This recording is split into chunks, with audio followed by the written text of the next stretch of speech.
Syekh Yasin berkata, Syekh Yasin Al-Fadani rahimahullah ta'ala, daerah nisfin nahar. Apa daerah nisfin nahar? Daeratun azimatun, suatu lingkungan yang besar yang memisahkan ia lingkungan tersebut. Dia memisahkan di antara masyriq dan maghrib. Lingkungan itu dipisahkan di antara masyriq dan maghrib. Memisahkan masyriq dan maghrib. Pertama bi kutubanil ufuqi, atafkan bagi tafsulu. Takdir kalam dairatun azimatun tamuru. Daerah yang besar tersebut dia melalui dua kutub ufuk. Kutub ufuk kat situ, dua kutub ufuk, yakni bahagian atas, bahagian bawah. Bahagian atas kepala, bahagian bawah kepala. Kalau dalam bahasa Falak, samtul ra'si, samtul qadam. Kalau dalam bahasa Falak, mungkin samtul ra'si, atas kepala,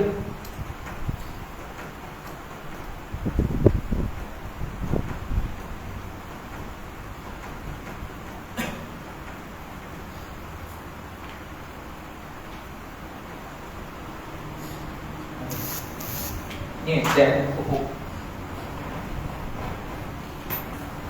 Okey. Atafkan lagi bagi tafsulu. Wa tuqati'uhu ay da'iratun azimatun tuqati'uhu, melintasi olehnya, oleh daerah tersebut, daerah nisfin nahar, daerah azimah tu, dia melintasi akannya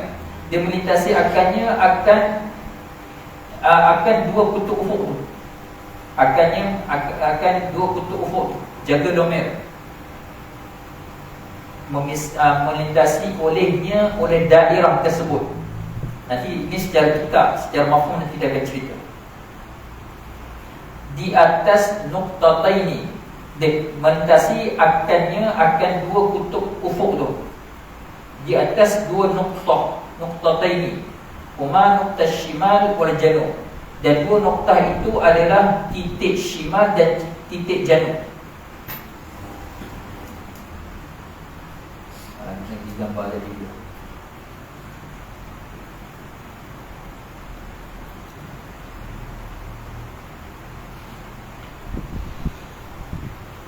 Okey.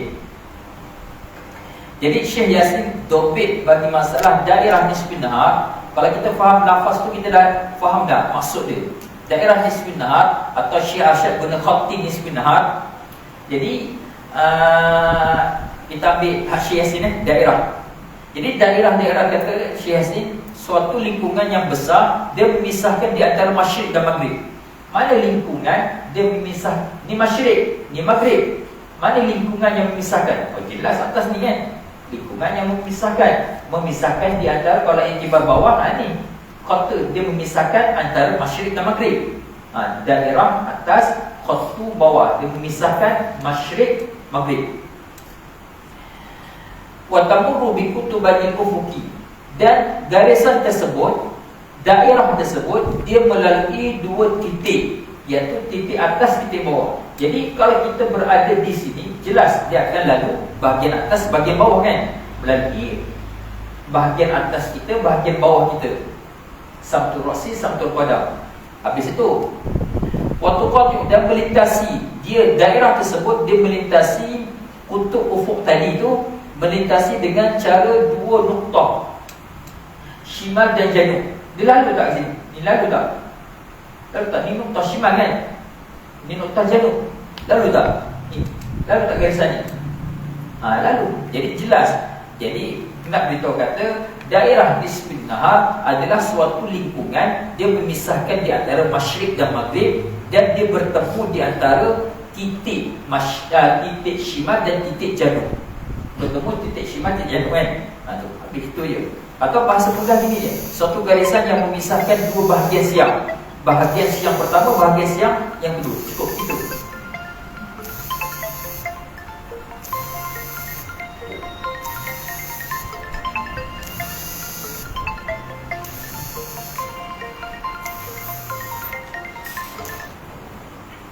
Ni tadi bahagian siang pertama.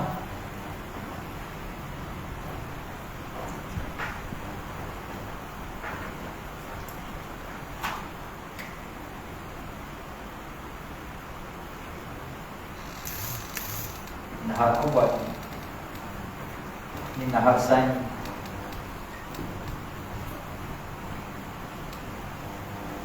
Itu matahari berada di atas ufuk dipanggil irtifa.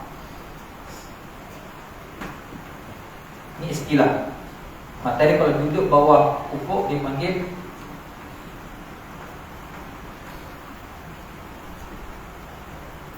kita istilah.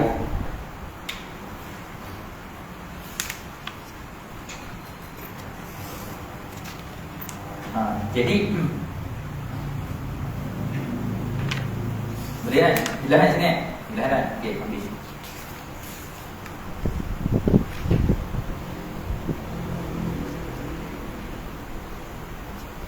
Okay, perasan tak tulisan meridian line? Kan? Kalau saya bawah sikit atau meridian kan? Meridian line kan? Meridian line ni, ni S south kan? Tadilah kan?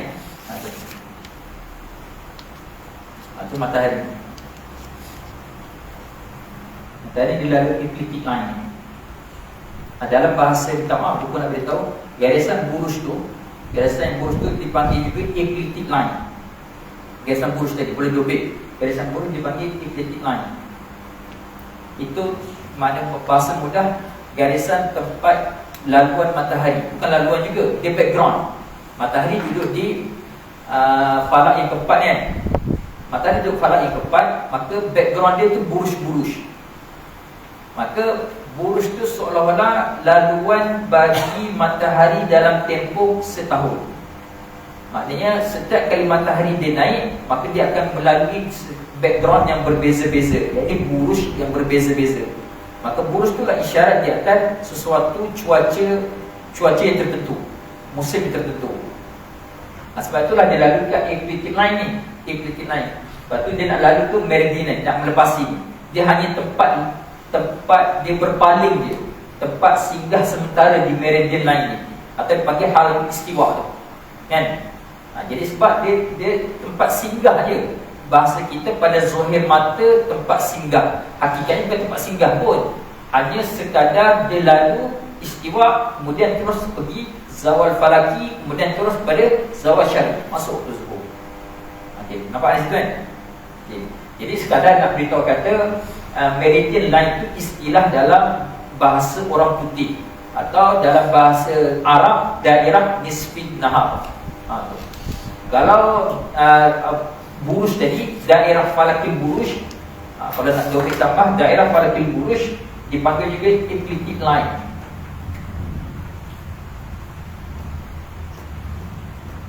Daerah falakil burus dalam istilah orang putih, mereka menyebutkan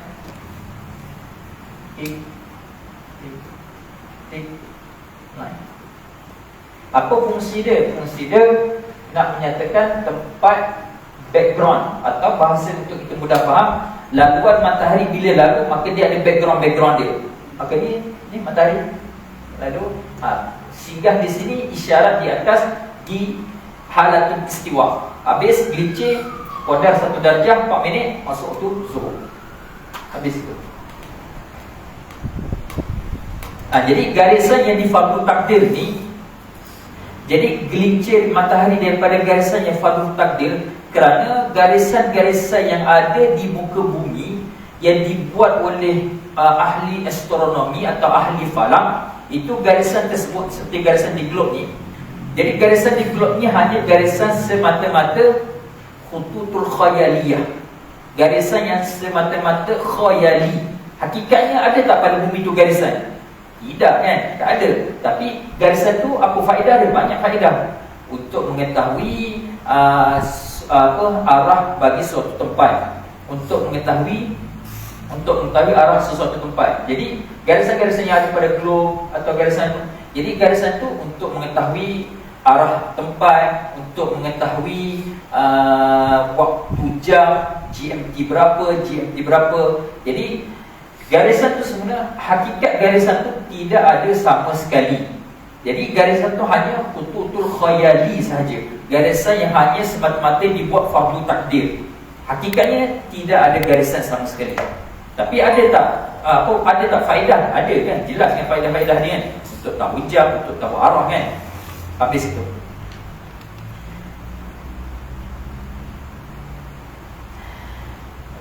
saya terpaksa skip banyak sebab kita kena cepatkan masa untuk bagi, dan habislah skip banyak potong-potong juga lah.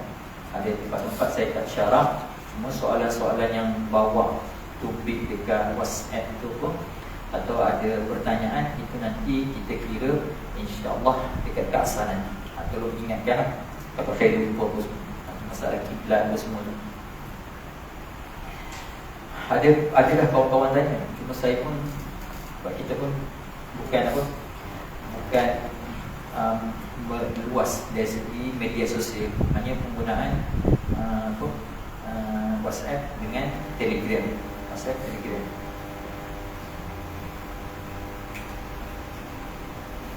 Habis tu.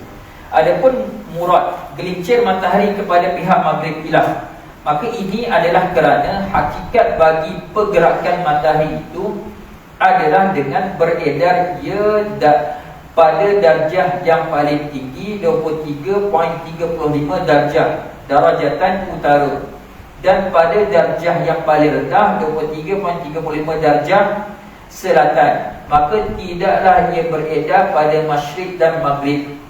Maka lihat akan khilaf masalah qadar ini pada Mukhtasar Muhazzab muka surat 44, dan lihat akan surah masalah ini di akhir risalah Allah. Okey, gambar tentang masalah ni Pak. Masalah atau boleh buka pada masalah, boleh buka pada gambar. Ni boleh. Tapi dah dijauhikan, Akademi Jawi dah rumi kan. Dah buat rumi ke Jawi. Jawi. Jawi. Ini tersilap ni, tertukar Capricorn in Cancer. Nanti guna gambar ni, iaitu nak faham masalah tu terpaksa saya ambil masalah gambar. Terpaksa saya ambil gambar hal lain.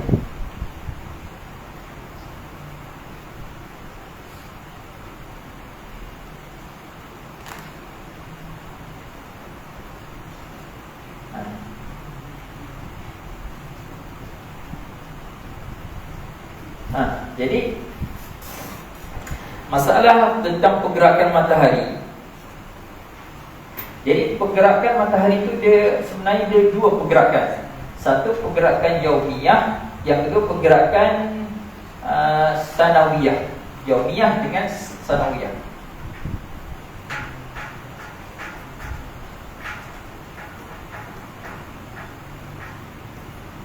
Kalau kita perhati di globe pun dia boleh syarat lah. Di globe tu kan, biasanya di globe bumi, tu ada ada garisan-garisan kan.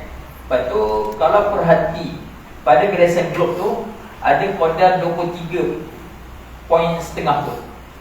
Jadi nak isyarat apa? Jadi nak isyarat kata di globe tu sendiri nak beritahu isyarat matahari secara harakah syamsu sanawiyah, pergerakan matahari kiraan tahun itu daripada selatan ke paling tinggi ke arah, daripada selatan ke arah utara paling tinggi 23.5, kemudian jatuh balik ke arah selatan. Jadi ini pergerakan yang hakiki, pergerakan sebenar, pergerakan zatiyah. Pergerakan matahari sungguh itu daripada dia kena lebih titik tengah ni pergi naik ke 23.5 darjah utara sehinggalah pergi ke bawah balik 23.5 darjah selatan. Itu harakatus syamsu sanawiyah, atau dipanggil harakat zatiyah bagi matahari, pergerakan matahari sungguh, pergerakan tahunan. Adapun pergerakan harian itu daripada masyriq maghrib itu pergerakan harian. Kerana apa nak bicara tentang ini? Kerana nak mengisyaratkan masalah ibadah kita. Ibadah kita ada ibadah tahunan, ada ibadah harian. Apa ibadah harian? Sembahyang kan? Maka ibadah harian ini menggunakan menggunakan, jadi miqyasul waqti, pengukur masa dalam perbahasan falak miqyasul waqti di dua. Pengukur masa kedua, satu pengukur masa asy-syamsu, yang kedua al-qamar.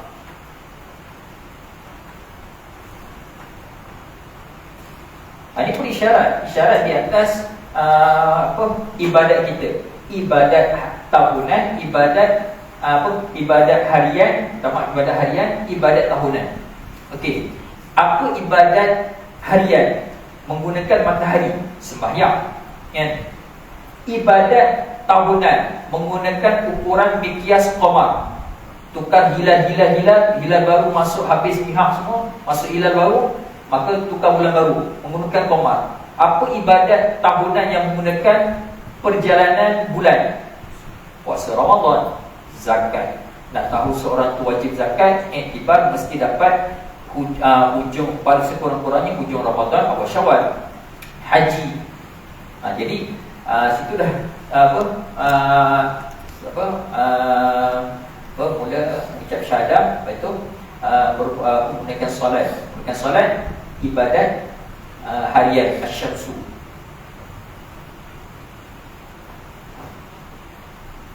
Jadi lepas tu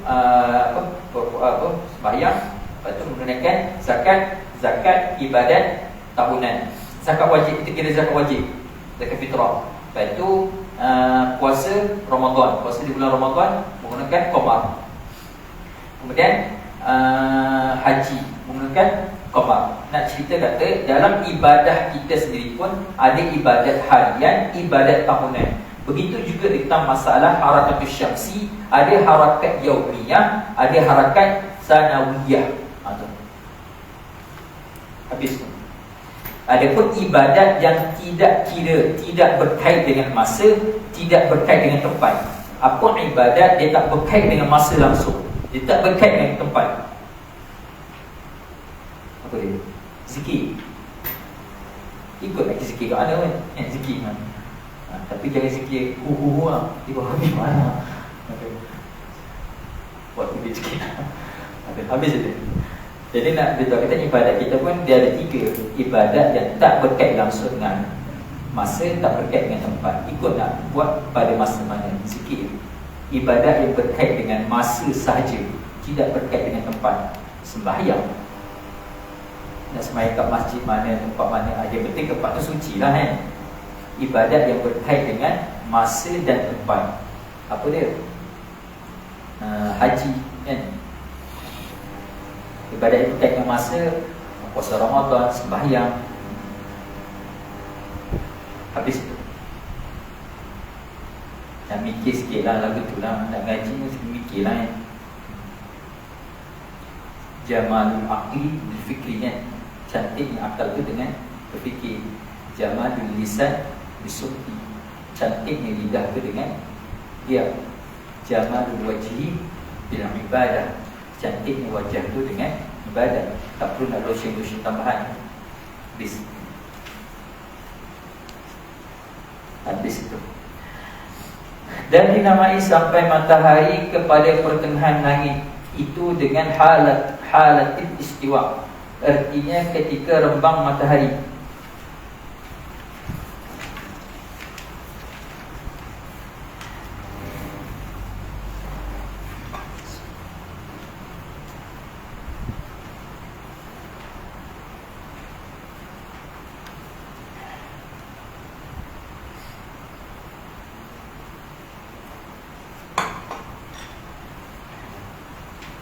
Dan dinamai itu dan istiqnaf, kalau nak jawab di istiqnaf baru.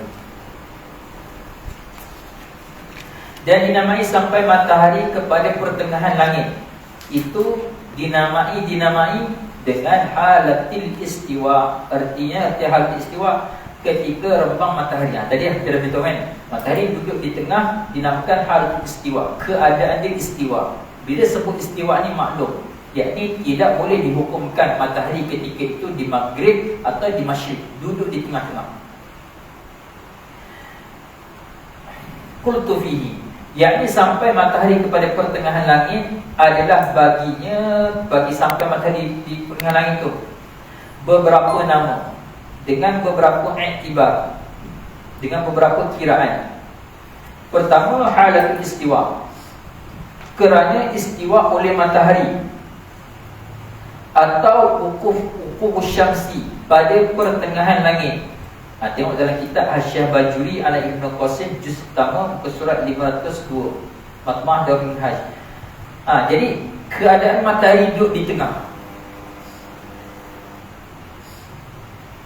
Itu kalau gambar guna gambar ni, atau kalau nak lebih detail, lebih cantik lagi, guna application guna Sorjar. Matahari duduk di sini ni. Pertama dipanggil halatul istiwa, itu satu. Yang kedua dipanggil ghayah irtifa, sehabis-habis tinggi, suk tinggi. Ada ke faedah dia? Ada, semua ada faedah. Ulama buat ada faedah berlaku.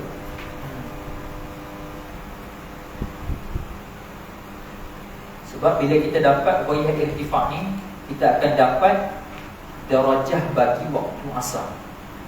Bila kita dapat saja ghayah irtifa, automatik kita akan dapat darajah bagi waktu asar. Cuma perlu convert dia, perlu alihkan kepada minit masa. Bagaimana nanti kalau kawan-kawan yang ada rubuk tak tolong tunjuk belakang, nanti terjadi.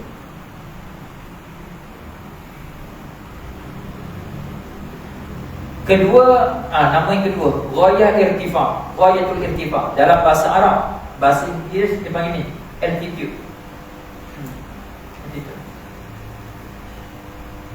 Bahasa kita irtifak ni keadaan matahari berada di ufukil ardi, ketinggian, ketinggian matahari. Ketinggian matahari berada di ufuk ardi. Berapa darjah tinggi dia?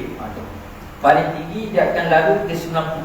Cuma hari ini sampai 78.9 atau cukupkan 79 sahaja. Lebih kurang 79 darjah. Jadi kalau ikutkan dia sampai 90 darjah. Cuma 90 tu dah agak tinggi. Biasanya dia sampai yang ni, yang hari ni 78.9 atau 79. Habis itu.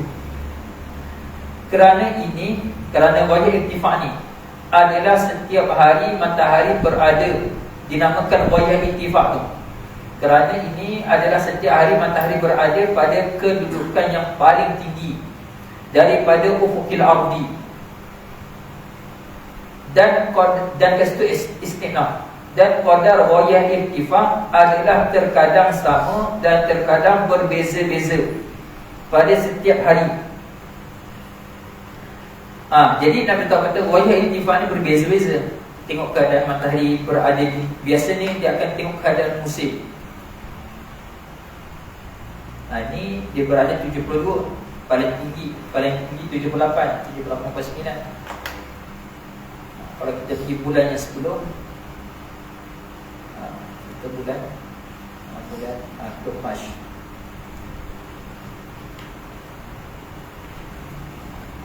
77 kan, tak jadi 78. Kalau di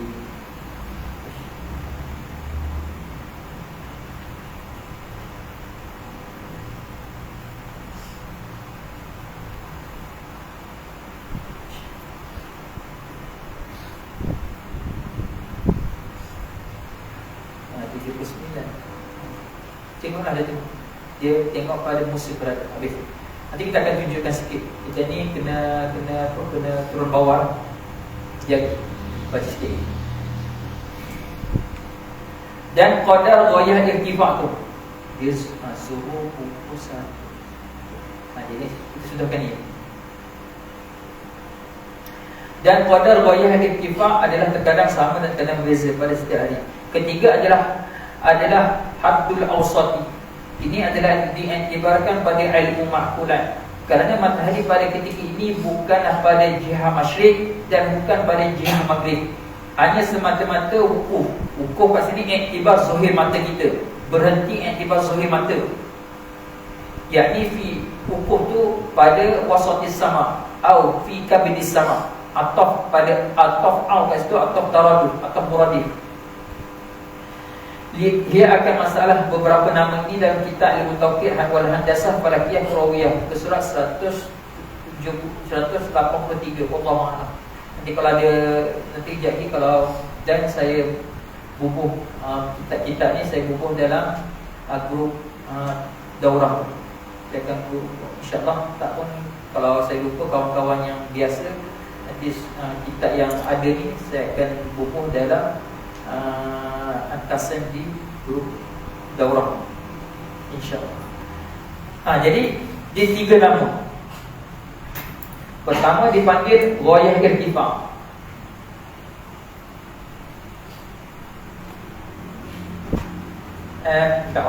Pertama dipanggil halatul istiwa. Dipanggil halatul istiwa. Kedua dipanggil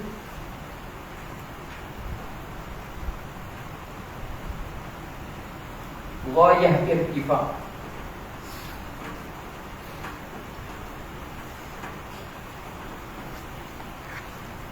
Ketiga dipanggil Abdul Awsat. Jadi kalau kita mengaji dari segi lughah dalam kitab Allahumma salli, kita membahaskan perbahasan basmalah tu. Tadi kita membahaskan bismillah dari sebut semua. Zakaria. Zakaria Ansari. Apa Ustaz? Bukan. Dia mazhab Maliki. Dan kita tu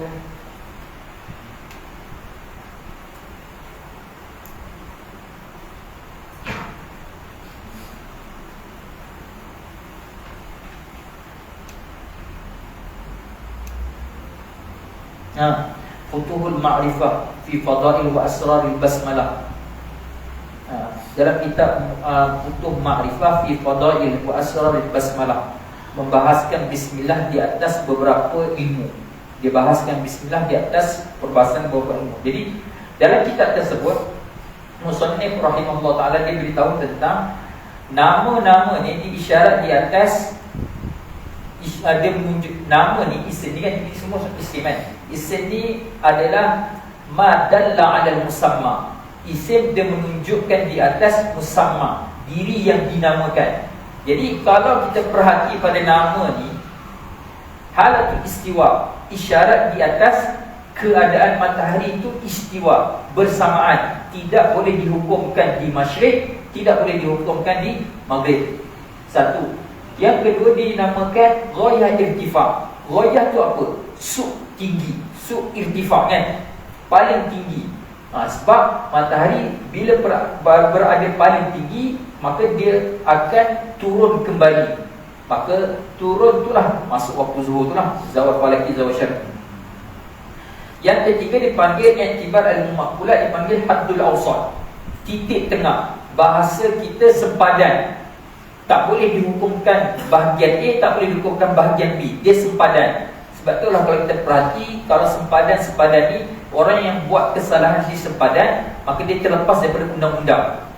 Sebab sempadan berkongsi, tak boleh dihukumkan milik negara A, milik negara B. Dia sempadan kan. Sempadan ni titik yang berkongsi pada beberapa bahagian. Maka tak boleh dihukumkan untuk A ke untuk B, tak boleh. Dia titik yang berkongsi, tempat yang berkongsi. Jadi isim ni kalau dalam kitab tersebut dia isyarat ma dalla 'ala musamma. Isim dia boleh menunjuk di atas musamma. Kerana isim di sisi mutakallimin, isim dengan musamma berlainan. Isim bukan musamma. Itu di perbahasan mutakallimin dia dah membahaskan. Isim bukan musamma. Seperti kita kata dalil paling mudah kita kata isim bukan musamma, seperti api. Kalaulah api itu diri api sungguh, api adalah diri api sungguh, nescaya kita sebut api, lidah kita panas, terbakar, bahkan tidak berlaku.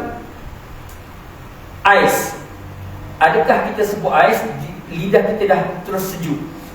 Tidak kan, tak berlaku. Isyarat di atas ais hanya semata-mata isim, nama, isyarat di atas musamma, sesuatu yang sejuk. Jadi mutakallimin sepakat isim bukan musamma. Begitu juga Allah, nama bagi zat yang wajib wujud.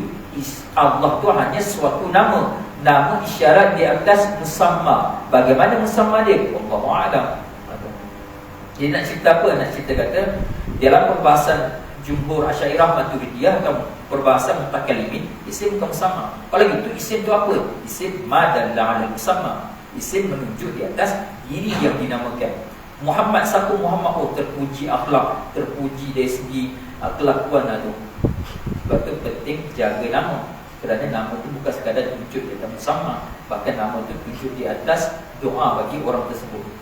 Muhammad, nama Muhammad, kita doa untuk dia, semoga dia terpelihara baik akhlak dia. Nama tu kan doa juga.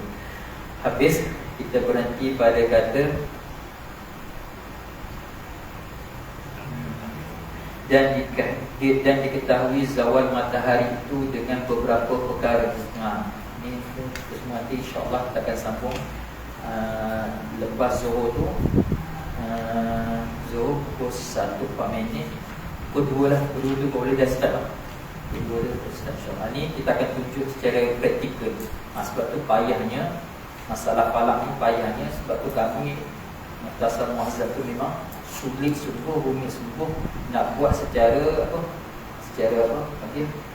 online. Sebab falak dia berhajat pada praktikal, bukan semata-mata baca gitu. Sebab falak ni baca dobit 1, kemudian kira 2, kemudian terkadang berhajat pada lukis kan. Sebab tu saya beritahu kata falak ni memang agak sulit, rumit untuk dibuat secara online. Pada mana boleh ikutlah. Cuma nak beritahu memang susah sebab dia berhajat praktikal. Satu.